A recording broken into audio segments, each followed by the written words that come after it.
নমস্কার সবাইকে। আরও একটি নতুন দিনে আপনাদের সবাইকে রাধামোহনপুর রেল স্টেশনে স্বাগত জানাই। আমার গন্তব্য ছিল রাধামোহনপুর স্টেশন থেকে নেমে পিংলা আইটিআই কলেজ। তাই রাধামোহনপুর স্টেশনে সকাল সকাল নেমে গেছিলাম এবং রেলপথ ধরে 1 নম্বর প্ল্যাটফর্ম হয়ে এই রাস্তা ধরে রেল গেট ক্রসিংটা আমি পাস করছিলাম। যেতে যেতে দুই ধারে কিছু মার্কেট বসেছিল, আর এই যে রেল গেট ক্রসিং আমরা দাঁড়িয়ে আছি, একটি মালগাড়ি যাচ্ছে। সেই মালগাড়ির যাওয়ার দৃশ্যটা আপনাদের সামনে তুলে ধরলাম। তারপরে আমি গাড়িটা চলে যাওয়ার পরে রেলগেট তখনও উঠেনি, কিন্তু তার ভেতর দিয়ে মাথা নুয়ে গলে অপর সাইডে ক্রস করে গেলাম। এবং ওই যে ওইখান থেকে পিংলা আইটিআই কলেজ যাওয়ার জন্য টোটো থাকে, কিন্তু আমি যখন এসেছিলাম যেহেতু রেলগেট খোলেনি তাই টোটো গাড়ি আসেনি। তাই একজন দাদার বাইকেই চেপে বসলাম এবং চললাম কাঁটাপুকুর অর্থাৎ পিংলা আইটিআই কলেজ।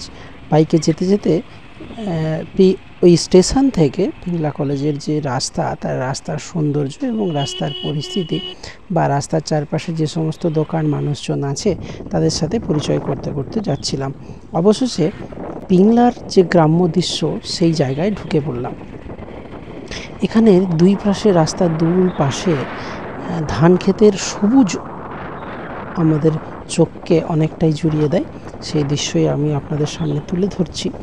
আসলে কিছু বছর আগে এখানে আমার কয়েকটা মাস খুব সুন্দর কেটেছিল।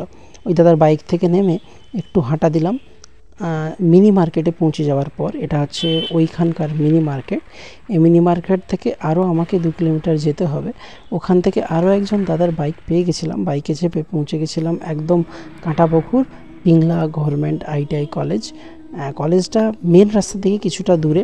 এই মেন রাস্তা থেকে যেতে গেলে দুপাশে সবুজ মাঠ পেরিয়েই কিন্তু যেতে হয়। এইটা তার দৃশ্যটা কিন্তু অপূর্ব।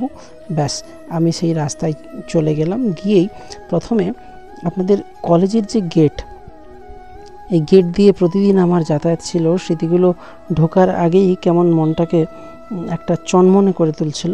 আর ঢুকতে ঢুকতে মন ভালো করার আরও একটা চিহ্ন যা আমাকে মনে রেখেছে বা মনে রাখবে এই গাছগুলো আমার সময়েই প্রথমবার লাগানোর সুযোগ পেয়েছিলাম। তারা আজকে কিন্তু অনেকটাই বড়।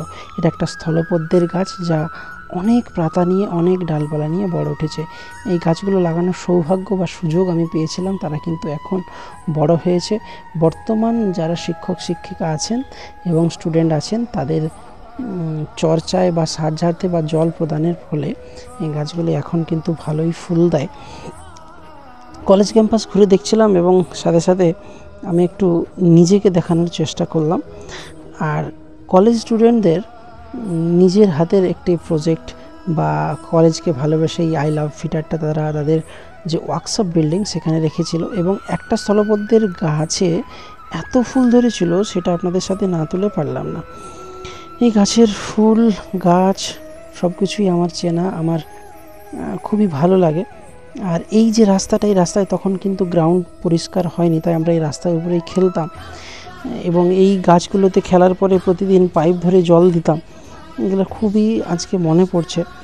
আর এই যে রাস্তাটা, এটা হচ্ছে বিল্ডিংটা হচ্ছে ওয়ার্কশপ বিল্ডিং। এই ওয়ার্কশপ বিল্ডিং এই যে আম গাছ, এখানে সাবমার্সিবল পাম্প। প্রতিদিন শীতের সকালে আমি বালতি ভরে জল ভরতাম এবং এখানটায় স্নান করতাম। আর এই বিল্ডিংটা হচ্ছে একাডেমিক বিল্ডিং, আর এটা হচ্ছে ওয়ার্কশপ বিল্ডিং। ওয়ার্কশপ বিল্ডিংয়ের পিছনেই ছিল আমাদের ওয়ার্কশপ। আর এই ঘাটে প্রতি রবিবার বা ছুটির দিনে বা একান্ত একাকী সময় একা বিকেলটা কাটাতাম, অথবা ছুটির দিনে জামা কাপড় কাচা এই পুকুরেই কাচতাম। সেইখানটা বসে সেই দিনগুলো খুবই মনে পড়ছিল। এই ঘাট, এই জল এবং এই পুকুরটা এত বড়। কলেজের ক্যাম্পাসের মধ্যে যেহেতু পুকুরটা রয়েছে, কলেজের ক্যাম্পাসের যে সৌন্দর্য অনেক গুণ বাড়িয়ে দেয়।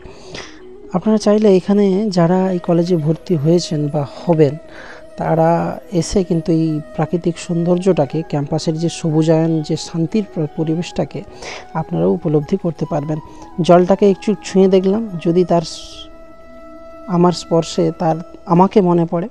আর লাস্টে একটু ফুলেদের সাথে নিজের স্মৃতি ধরে রাখার জন্য ছবি তুলে এবং প্রজেক্টের যারা প্রজেক্ট বানিয়েছেন এই আই লাভ ফিটার, সেটার সাথে একটু নিজের স্মৃতিকে ধরে রাখতে ছবি তুললাম এবং লাস্ট বিদায় জানিয়ে সেই পথ দিয়ে ফিরে চলে এলাম।